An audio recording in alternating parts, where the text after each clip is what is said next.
Okay, Robert, welcome to Singapore. Thank you. Enjoying yourself? Taufiq, how are you? I'm okay. Just had a training session, so I'm pretty. But I should be okay. That's good. Robert treating you well? Or should it be the other way around? Yeah, kind of both. I beat him up in the gym and he takes me out to eat, so it's it's a good arrangement. Yeah, exactly. Okay, I guess the question everybody wants to know, both to Robert and you too, Taufiq, what made you want to become a strongman? Maybe Robert? we start with Robert. Yeah, since he's our guest. I guess when I started Strongman, I didn't really know much about the sport. A friend of mine was doing it, and I just gave it a try, and I loved it. I just had so much fun. It's such a supportive sport. There's so many good people involved in it, you know, like you can travel the world, and basically you're with friends even when you're competing. So it's a nice way to be competitive and still be friendly, so it's just kind of made me fall in love. There's a lot of camaraderie along. A lot of camaraderie. Yes, there we go. There we go. I know English, I swear. There's a lot of camaraderie, and it's just friendliness, you know. Like it's everyone wants everyone to do their best, and it's just a lot of fun. So even though it's a competition, you always encourage each other to give your best. I never encourage anybody. I want you all to suck. But everyone encourages everybody else. No, I'm just playing. Of course, How yeah. about you, Taufiq? Your points on this? How did I start? Yeah, Or why did I start? Why strongman? Because I'm too big for dancing. Yeah, Okay. And that's true. He is. I can't fit in a race car, neither a go-kart. So, well, I'm good at a few things. I'm good at eating. Okay. I'm good at cooking, and I'm good at picking stuff up. And as I got better, I picked heavier stuff up. Yeah. Yeah. So now heavy needs to be heavier. Yeah.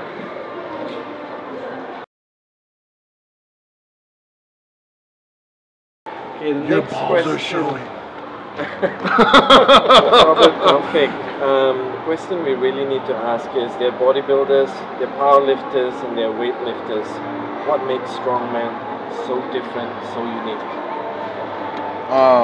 You know, strongman is kind of a mixture of all of them together.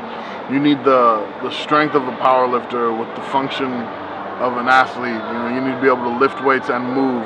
It's, in my opinion, it's the hardest strength sport there is because it incorporates everything. Taufiq, you want to add to that? Your own points? No, I'm good for now. Yeah, you're good for now? Yeah. Okay. Answered everything. Moving on the next, I think what a lot of people would like to know is, you know, is there an age limit to start strongman? You know, could, let's say, a 40-year-old be too old? How does one start? What time do you start? What age do you start? I started at 27, but I know guys who started at 40. Yeah. I think there is an age limit, but it's got to be closer to like 80, 85. Don't start strongman if you're 90 years old, okay? I started at 25, so I've been in it for the past 10 years. So actually, you can start at any age. It doesn't really matter. The only problem is if you start a little bit too late, because there's some of the younger guys who are like really strong, and so there might be some catching up to do. And also, as you age, you just get the recovery just gets slower and slower. So that's the only disadvantage about it. Yeah. So basically, you can start at any age, but your recovery would take more work and more and patience, you have to, so to say. And you have to be more conscious of taking care of yourself and eating right, making sure you get enough rest, having a proper rehab program, a proper recovery program, and just make sure that you just take care of yourself. Okay. So I'm gonna flip on to the next question here. You know, in the gym every day when you go to the gym, you're gonna see individuals who are throwing the weight, the loud grunting, you know, the banging of weights and all that. Basically, you know, in your face attention seekers. Yet, when a strongman walks into the gym, he doesn't need to prove anything. He could lift 800, 1,000 pounds, or press 200 kilos over his head. Yet he's calm, quiet, and composed. Why is this? What is the message? Obi? I think it's hard to group everyone in one thing. You know, I'm sure there are strongmen out there that are trying to seek attention, but on the average, I would say, most of us just have a confidence about us because we know we're strong. We know we've earned what we've done, and that whether everyone in the gym at that moment sees it or not, it's not going to affect our confidence. Yeah, and I live not for them. I live to chase my own numbers, and I don't have to make sure that everyone sees what I do. What matters is doing it in competition, not at the gym. It's good to know. Yeah. The other thing is, because the weights that you all move are so real, we're not talking light weights, we're talking things of excess of twice, sometimes 3 times your own body weight. There's a real risk of getting injured, when you participate in strongman, sprained back, torn muscles, you name it, slip discs.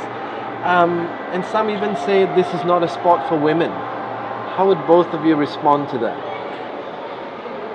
Whoever said that needs to be stabbed. And he has no idea what he's talking about. And of course the injuries are real. You can even get injured walking down the stairs. Or you could get injured like, cutting your hair. Or even like the other day I was shaving my head and I cut myself. That's an injury. So you just have to be really careful, and I wouldn't say careful. Do what you can. If you feel that you are close to pushing yourself, know when to stop, because nobody likes to get injured or hurt, because I hate getting hurt because I can't train. I get grumpy, I feel miserable. So I make sure that I do enough in the gym and it would translate well into a competition. Yeah. Robert, you have anything to add on this? I see you deep in thought. I think it's silly to think there's anything like physically out there that you can do that doesn't have the potential for injury. It's ridiculous, everything we do. But if you're the type of person that you're going to live your whole life trying to avoid anything that's dangerous, then 99% chance you're not even watching this because you're scared the computer's going to eat you or something. So it's part of life. It's what we do, and you do choose to live life or not. It's up to you. Okay, guys, just got one final question for you. Competitive wise, I'm sure a lot of people would want to know this. There are weight classes in almost all sports, but Robert, when you go up against the giants at an international level, it doesn't matter whether you're 5'9" or 6'10" or even 7 foot tall. The opening weight is the same. Some feel it's not fair, some feel there should be something different, but how would you respond to this as a professional? Well, as a professional, I mean, there are levels. There's lightweights, heavyweights, women's, men's division, stuff like that. So it doesn't necessarily have to be everyone the same weight. What you're referring to is the World's Strongest Man, or these shows like that, the big shows. And at that level, no, there is no weight class. You can pick it up or you can't. And that's just the way it is. There are avenues for other people to compete if they're not that strong or that big. But it's just, you're not going to get on the big stage unless you can pick up the weights we pick up. That's just the way it is. And I'm used to competing in competitions where I'm the smallest guy there. And you know what? It doesn't really matter. Because if you're strong enough, you're strong enough. If you're not, get stronger. And if I can't do that weight, for example, like at the competition last year, the Viking press was 140 and my overhead sucks. So I get excited just to start whether I could do it or not, but I bombed out for that because I kind of expected it, because the most I've pressed was 125. Would you say you were intimidated at that time? No, never intimidated. Okay. It's just this kind of things just get me excited. If I can't do it, I'll come back again next year and I'll make sure I get it up. He's always been that way. I mean, we went to school together in Wyoming, and that's when he earned the nickname Sexual Magic, because he told me not to tell you, but when we were in college together, this guy would just run around all over the place spreading the sexual magic. And so, it's something, intimidation just doesn't happen with it. I mean, there are literally thousands of unknown children that this guy has running around the United States. So Especially the state of Wyoming. especially in Wyoming, if villages. if I were to read into that, you know, like when you look at the Jedi, right? I mean, you're Obi-Wan, Right. and he's a young Jedi. So if he's sexual magic, you're the master. Sexual master.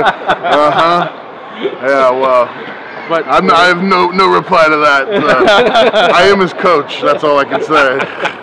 Okay. But if you ask me, at the end of the day, if you are constantly scared about competing with athletes who are bigger than you, you're never gonna attain. you are never anything. going to get better. And to me, honestly, the only way to get better is to compete with athletes who are bigger, faster, and stronger than you. In And other words, you gotta step up. yeah, you got to step up or just shut up. Yeah, that's how I do it. Anyway, Yeah. Taufiq, Robert, really appreciate your time today. Robert, wish you all the best in Singapore, and thank you for coming here to support the Singapore series, you know, Yeah. the Strongman series. We hope with you watching over the Singaporeans, so to say, this sport's really gonna grow, and we look for good things to come. Yeah. All the You guys best. have a great venue now for people to learn the sport. You know, you can come to the Singapore Strongman Series. You know, there's people out there that are willing to help, and you know, just take advantage of that. All right, thank you guys. Cheers.